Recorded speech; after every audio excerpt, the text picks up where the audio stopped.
ಧರ್ಮ ಮಾತೆತ್ತಿದ್ರೆ ನರೇಂದ್ರ ಮೋದಿ ಅವರು ಸಬ್ಕ ಸಾಥ್ ಸಬ್ಕ ವಿಕಾಸ್. ಆದ್ರೆ ಈ ಯತ್ನಾಳ್ ಇದಾರಲ್ಲ, ದೇಶ ಇಬ್ಬಾಗ ಮಾಡುವ ಕಾಂಗ್ರೆಸ್ ಹಾಕಿದ್ರು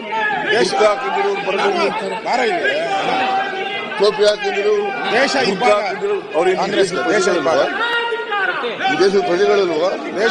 ದೇಶ ಇಬ್ಬಾಗ ಇವರು ಈ ದೇಶ ಆಳ್ಲಿಕ್ಕೆ ನಾಯಕ, ಇವರು ದೇಶ ಆಳ್ಲಿಕ್ಕೆ ನಾಯಕ. ಜನ ಇವತ್ತು ತೀರ್ಮಾನ ಮಾಡಿದ್ದಾರೆ, ಇವ್ರು ಬರಲಿ ಈ ಸಾರಿ ಚುನಾವಣೆಗೆ ಅಂತ ಕಾಯ್ತಾ ಇದ್ದಾರೆ. ಈ ಜನ ಈ ಸಾರಿ ಭಾರತೀಯ ಜನತಾ ಪಕ್ಷವನ್ನು ಸೋಲಿಸಿ ಇವತ್ತು ವಿರೋಧ ಪಕ್ಷದವರಿಗೆ ಅಧಿಕಾರವನ್ನು ಕೊಡ್ತಾರೆ ಅಂತಕ್ಕಂಥ ವಿಶ್ವಾಸ ನನಗಿದೆ. ದೇಶ ಇಬ್ಬಾಗ ಮಾಡುತ್ತಿರುವ ಕಾಂಗ್ರೆಸ್ ಸರ್ಕಾರಕ್ಕೆ ನೋಡ್ತಾ ಇದ್ದಾರೆ ಜನ. ದೇಶ ಇಬ್ಬಾಗ ಮಾಡುತ್ತಿರುವ ಕಾಂಗ್ರೆಸ್ ಸರ್ಕಾರಕ್ಕೆ ಗಲಾಟೆ ಮಾಡ್ತಾ ಇರೋದು ಇಲ್ಲಿ ಕೂತ ಪಾಕಿಸ್ತಾನಕ್ಕೆ ಬೆಂಬಲ ಮಾಡುತ್ತಿರುವ ಕಾಂಗ್ರೆಸ್ ಸರ್ಕಾರಕ್ಕೆ ಇಬ್ರು ಬಿಜೆಪಿಯವರು ಒಬ್ರು ಆಬ್ಸೆಂಟ್ ಆದ್ರು, ಇನ್ನೊಬ್ರು ನೇರವಾಗಿ ಕಾಂಗ್ರೆಸ್ ವೋಟ್ ಹಾಕಿದ್ರು.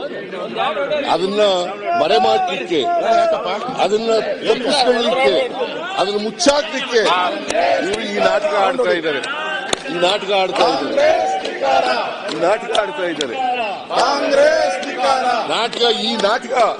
ಇಂಥ ನಾಟಕಗಳನ್ನೆಲ್ಲ ಜನ ವಾಚ್ ಮಾಡ್ತಾ ಇದ್ದಾರೆ. ಇವ್ರಿಗೆ ಯಾವುದೇ ನೈತಿಕತೆ ಇಲ್ಲ. ನಿಮ್ಗೆ ಯಾವುದೇ ನೈತಿಕತೆ ಇಲ್ಲ. ಇವ್ರಿಗೆ ಯಾವ ನೈತಿಕತೆ ಇದೆ? ಮಾನ್ಯ ದೇಶಭಕ್ತಿ ಒಳ್ಳೆ ಐಡಿಯಾ, ಸಖತ್ ಐಡಿಯಾ, ಇದ್ದಿದ್ರೆ ಭಾಷಣ ಮಾಡೋದು, ಸಖತ್ ಐಡಿಯಾ. ಇದನ್ನೆಲ್ಲ ನೀವು ನೋಡ್ತಾ ಕೂತ್ಕೊತೀರಲ್ಲ, ಇದೆಲ್ಲ ಮಾಡಬೇಕ? ಬಾವಿ ಗಿಳಿಯೋದು ಅಂದ್ರೆ ಹಿಂಗೆ ಮಾಡೋದ, ಬದಲಿ ಮಾಡೋದ?